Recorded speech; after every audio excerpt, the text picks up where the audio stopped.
Hello दोस्तों, कैसे हो आप सब? आई होप आप सब बहुत अच्छे होंगे।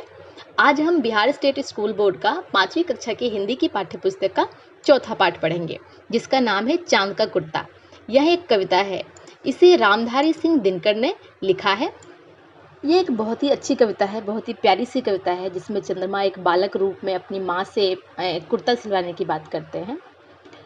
हट कर बैठा एक दिन माता से यह बोला, सिलवा दो माँ मुझे उनका मोटा एक झिंझोला। चंद्रमा जब छोटे बच्चे थे, एक बालक रूप में अपने माँ से एक दिन जिद करके बैठ गए और बोलने लगे कि हे माँ, मेरे लिए एक ऊन का मोटा सा कुर्ता सिलवा दो। झिंझोला मतलब कुर्ता। सनसनी चलती हवा रात भर, जाड़े में मरता हूँ, ठिठुर ठिठुर कर किसी तरह यात्रा पूरी करता हूँ। चंद्रमा बोल रहे हैं अपनी माँ से कि हे माँ, इस सनसनी ठंडी ठंडी हवा में, ठंड के मौसम में मैं ठिठुर ठिठुर कर किसी तरह से अपनी यात्रा पूरा करता हूँ।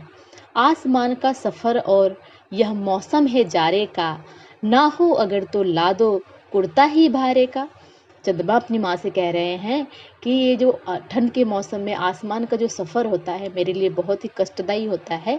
इसलिए अगर ना हो सके तो तुम अगर कुर्ता मेरे लिए नहीं सिलवा सकती हो, तो भारे का ही कोई कुर्ता मेरे लिए ला दो। बच्चे की सुन बात कहाँ माता ने, अरे सलोने, कुशल करे भगवान, लगे मत तुझको जादू टोने।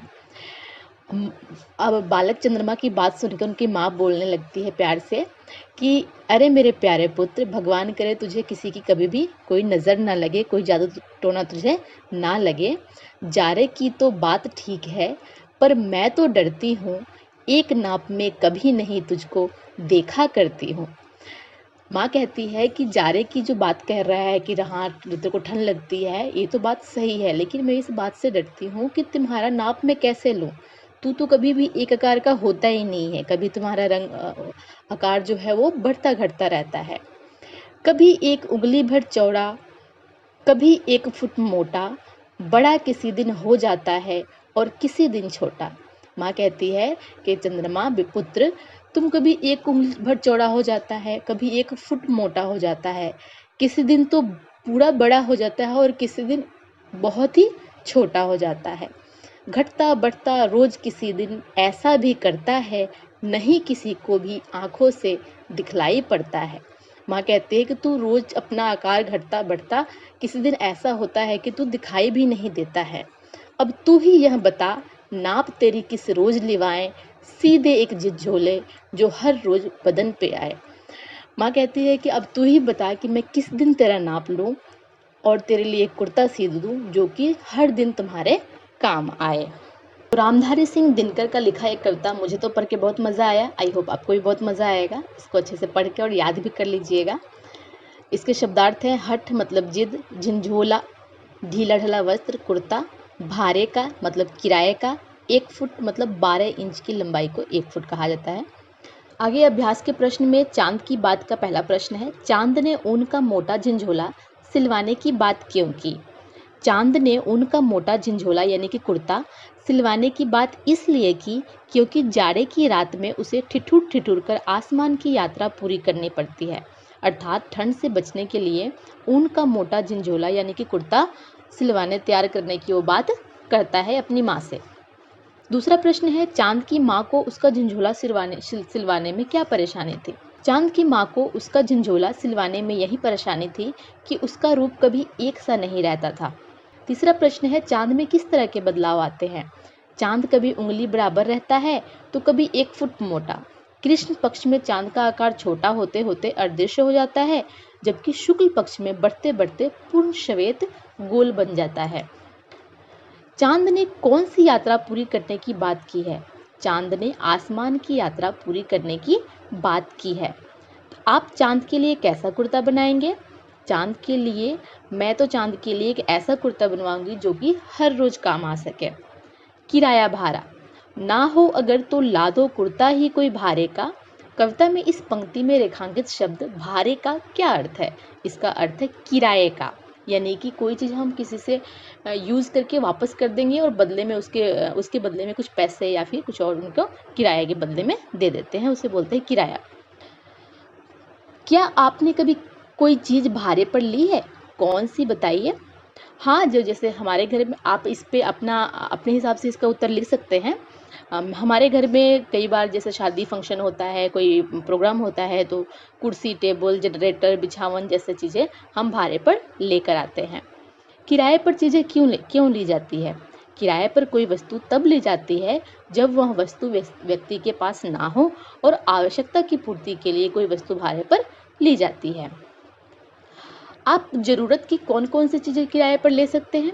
अब ये जो नीचे सारे जो शब्द दिए गए हैं, इसमें से कौन-कौन सी चीज़ें आप किराए पर ले सकते हैं? जैसे किताब ले सकते हैं, कंबल ले सकते हैं, मकान ले सकते हैं, जूते ले सकते हैं, ये सब चीज़ें हम किराए पर ले सकते हैं।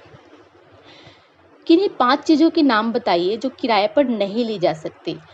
कौन-कौन सी चीज़ें हैं जो किराए पर नहीं ली जा सकती है, जिसको हम वापस नहीं कर सकते हैं? जैसे ईमानदारी, चरित्र, व्यवहार, स्वभाव या फिर किसी कर्मठता, काम करने में लगन जो होता है, उसको हम कभी भी किराए पर नहीं ले सकते हैं। चाँद ने भाड़े पर कुर्ता लाने की बात क्यों की? चाँद ने भाड़े पर कुर्ता लाने की बात इसलिए की क्योंकि उसे ठंडी रातों में आसमान की यात्रा करनी पड़ती है। चाँद के लिए भाड़े पर कितने कुर्ते लाने की ज़रूरत पड़ेगी? चंद्रमा की 29 कलाई होती है, तो टोटल 29 यानी कि 29 कुर्ते लाने की ज़रूरत पड़ेगी। आगे चंदा मामा दूर के प्रश्न है। पहला प्रश्न है, एक नाप में कभी नहीं तुझको देखा करती हूँ, क्या चाँद की माँ का यह बात ठीक है? कैसे? चाँद की माँ का कहना बिल्कुल ठीक है क्योंकि चाँद का आकार कृष्ण पक्ष में घटता है तथा शुक्ल पक्ष में बढ़ता है, यानी चाँद का रूप नित्य दिन हर रोज बदलता रहता है। प्रश्न 2, घटता बढ़ता रोज किसी दिन ऐसा भी करता है, नहीं किसी की आंखों से तू दिखलाई पड़ता है। चाँद के घटने बढ़ने पर जो उसका आकार बनता है उसे चाँद की कलाएं कहते हैं। नीचे चाँद की कलाएं दी गई हैं, इन्हें ध्यान से देखिए और चाँद के घटने बढ़ने से पूर्णिमा अमावस्या को समझिए। इसे टीचर की मदद से, अपने पेरेंट्स की मदद से समझा जा सकता है। और आप रोज़ रात को, शाम को आप आसमान में चंद्रमा देखते हैं, उससे भी इस चीज़ का अंदाज़ा लगाइए और इस चीज़ को समझने की कोशिश कीजिए। प्रत्येक महीने के प्रथम पक्ष को कृष्ण पक्ष कहते हैं। इस पक्ष में चाँद का आकार घटता है और अमावस्या के दिन चाँद बिल्कुल गायब हो जाता है, लेकिन शुक्ल पक्ष की द्वितीय से रात चाँद का आकार बढ़ जाता है और पूर्णिमा के दिन तक पूर्ण गोलाकार रूप दिखाई देता है। बातचीत के लिए ये प्रश्न है सारे, ये सब आप डिस्कस कीजिए अपने दोस्तों के साथ, अपने बच्चे के साथ, पेरेंट्स के साथ, टीचर्स के साथ। चाँद की माँ उसे सलोने कह के बुलाती है। आपको लोग क्या कह के बुलाते हैं? आप यहाँ पे भरिएगा। माँ आपको क्या बुलाती है, पिताजी क्या बुलाते हैं, दीदी आप क्या बुलाती है, भैया, दोस्त जो भी है आपको किस नाम से बुलाते हैं? बच्चे की बात सुन कहा माता ने, अरे सलोने, कुशल करे भगवान, लगे मत तुझको जादू टोने। चाँद की माँ यह प्रार्थना करती है कि भगवान उसके बच्चे की रक्षा करे, जो उसे जादू टोने से बचाए रखे। क्या आपकी माँ, दादी, नानी या कोई और भी आपके लिए ऐसी प्रार्थना करते हैं? आप उसको सोच के यहाँ पे लिखिए, कौन करते हैं और क्या कहते हैं। माँ जो है वो क्या प्रार्थना करती है और क्या कैसे करती है, क्या क्या करती है, आप यहाँ पे लिखेंगे। आपके अनुसार जादू टोना क्या होता है? मेरे अनुसार जादू टोना जो होता है वो बुरी नज़र होती है। क्या ऐसी बातों पर विश्वास करते हैं? क्या आप ऐसी बातों पर विश्वास करते हैं और क्यों? ऐसी बात पर मैं विश्वास नहीं करता क्योंकि अच्छा बुरा सब कुछ कर्म के अनुसार व्यक्ति को मिलता है। क्या आपके परिवार के सदस्य ऐसी बातों पर विश्वास करते हैं? क्या आप उनसे सहमत हैं? मेरे परिवार के लोग इन बातों का विश्वास नहीं करते हैं। उनका मानना है कि यह मन का भ्रम है। मैं उनके इस विचार से पूर्ण सहमत हूँ। भाषा के रंग जैसे हमने पिछले चैप्टर में पढ़ा था। भाषा हम इस पे हिंदी ग्रामर के विषय में थोड़ा सा पढ़ेंगे। जाड़े भाड़े शब्दों की लय समान है। आप इन शब्दों के समान लय वाले शब्द लिखिए, जैसे झिंझोला। अब झिंझोला से भिंगोला बन सकता है। बात, पात, ऊन, खून, हवा, तवा। नीचे दिए गए वाक्यों को ध्यान से पढ़िए। ठिठुर कर यात्रा पूरी करता हूँ, ठिठुर ठिठुर कर यात्रा पूरी करता हूँ।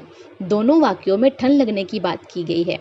फिर कवि ने ठिठुर और ठिठुर ठिठुर कर अलग अलग प्रयोग क्यों किया है? किस वाक्य में ज़्यादा ठन लगने की बात की गई है? यहाँ एक ही शब्द एक साथ 2 बार प्रयोग करने से उसके अर्थ में तीव्रता आती है, यानी उस पर बल पड़ता है, वह बहुत के अर्थ में आता है। यहाँ पर कवि ने ठिठुर ठिठुर का मतलब कि ज़्यादा ठिठुर का, ज़्यादा ठंड लग रही है उसे। अब नीचे दिए गए वाक्यों को पढ़िए और बताइए कि वाक्य का रेखांकित अंश क्या अर्थ दे रहा है। रेखांकित मतलब जिसके नीचे ये जो लाइन डला हुआ है। तो पहला लाइन है, पत्ते जोर से हिल रहे थे। पत्ते जोर जोर से हिल रहे थे। यहाँ जोर से का मतलब कि अधिक तेज से हिल रहे थे और जोर से बहुत अधिक तेजी से हिल रहे थे। अरे बच्चों जल्दी चलो, अरे बच्चों जल्दी जल्दी चलो। जल्दी चलो मतलब कि तेज चलो, शीघ्र चलो, और जल्दी जल्दी चलो मतलब बहुत तेज, हड़बड़ी में चलो। देखो बच्चा बाल्टी उठा रहा है। देखो मतलब सामान्य नॉर्मल जो देखते हैं, उससे देखो बाल्टी उठा रहा है, और देखो देखो बच्चा बाल्टी उठा रहा है क्या अर्थ है कि देखो देखो, बिल्कुल थोड़ा हैरान होकर, एक्साइटमेंट के साथ, आश्चर्यजनक होकर देखो कि बच्चा बाल्टी उठा रहा है। घटता बढ़ता रोज किसी दिन ऐसा भी करता है। पंक्ति में घटता बढ़ता शब्द जोड़ा है, जिसमें चांद के घटने और बढ़ने की बात की गई है। दोनों एक दूसरे का विपरीत अर्थ हैं। नीचे दिए गए वाक्य जो शब्द हैं जोड़ों को पूरा कीजिए। जैसे कि अब बढ़ता घटता एक दूसरे का विपरीत था, ऐसे ऊपर का विपरीत क्या होगा, ऊपर का विपरीत होगा नीचे। आप यहाँ से सभी शब्द है देख के लिख सकते हैं, अंदर बाहर, ठंडा गर्म, कम ज़्यादा, इस तरह से आना जाना, दिन रात। आगे चांद पर आधारित नीचे दी गई कविता ली गई है, इसको आप पढ़िएगा अच्छे से और कॉपी में भी लिखिएगा। आगे आपकी कलम और कल्पना। चांद का कुर्ता कविता को कहानी के रूप में लिखिए, और आप भी चांद पर अपनी एक कविता लिखिए, और अगर कविता आप लिखेंगे तो आप हमें भी कमेंट करके ज़रूर बताइएगा। तो यह था हिंदी का चौथा पाठ। मैं आशा करती हूँ कि आपको अच्छे से समझ आ गया होगा। फिर भी कोई डाउट या सुझाव हो तो हमें कमेंट करके ज़रूर बताइएगा। इस पाठ का सॉल्यूशन आपको स्क्रीनशॉट नेक्स्ट स्लाइड में मिल जाएगा।